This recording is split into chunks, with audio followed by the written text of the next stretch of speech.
Hello बच्चों, let's read this question. So this question says the reading of ammeter shown in the figure is. ठीक है, यहाँ पर आपको क्या बतानी है? एमीटर की रीडिंग बतानी है सोन इन द फिगर। तो इस क्वेश्चन का बच्चों की कॉन्सेप्ट आप क्या लिख लेंगे? The key concept of this question, the reading of ammeter, current की वैल्यू बतानी है ना।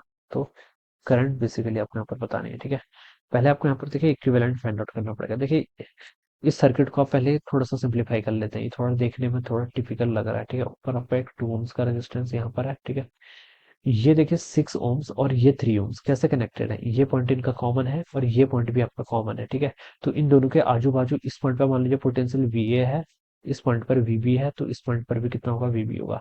तो ये दोनों पोटेंशियल पैरेलल में, क्योंकि इनके आजू बाजू पोटेंशियल डिफरेंस सेम है। और पैरेलल में हम कैसे कैलकुलेट करते हैं? 6 × 3 डिवाइडेड बाय 6 + 3, यानी कि 18 डिवाइडेड बाय 9। 2 ओम्स लिख लूंगा मैं इसको, तो इसको मैंने ऐसे 2 ओम्स लिख लिया। ठीक है, यहाँ पर एक आपका एमीटर है। ठीक है, यहाँ पर भी 6 दिया गया है ना, तो इसको भी आप ऐसे 2 M से ऐसे रिप्लेस कर लीजिए। ठीक है, फिर आगे देखिए क्या है, आपका एक 14 वोल्ट की बैटरी है जिसका कुछ इंटरनल रेजिस्टेंस भी है। ठीक है, तो ये 14 वोल्ट की बैटरी, इसका इंटरनल रेजिस्टेंस कितना? 0.8 के इक्वल है।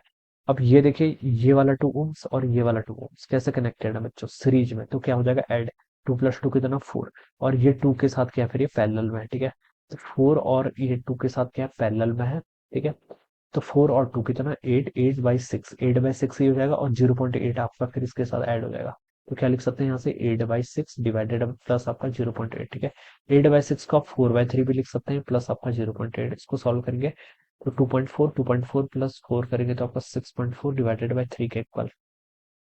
हाँ, ये आपका क्या जाएगा? This will be our net resistance. ये आपका आर नेट आ गया। ठीक है, आर नेट आ गया तो बच्चों करंट आप निकाल लो। करंट कितनी होगी आपकी? करंट होती है आपकी V divided by R net के इक्वल। ठीक है, तो देखिए V आपका कितना? 14 डिवाइडेड बाय आर नेट है 6.4 इंटू 3 इधर आ जाएगा, तो हो जाएगा आपका 42 डिवाइडेड बाय आपका 6.4 के इक्वल। ठीक है, इतनी आपकी पूरी सर्किट में करंट फ्लो कर रही है।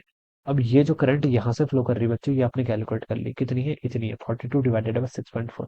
करंट यहाँ से दो पाथ मिल रहे हैं इसको। ठीक है, मुझे इस पाथ में कितनी करंट जाएगी ये बतानी। तो आप लगा लीजिए, देखिए ओम्स लॉ से हमें पता है I inversely proportional to resistance होता है। ठीक है, तो आप लिख लीजिए करंट थ्रू एमीटर। ठीक है, ये किसके इक्वल होगी? टोटल करंट है आपकी 42 डिवाइडेड बाय 6.4। किस पाथ पे बतानी है हमें? इस पाथ पे। ठीक है, दूसरे पाथ का रेजिस्टेंस कितना है? 2 डिवाइडेड बाय टोटल कितना हो जाएगा? 2।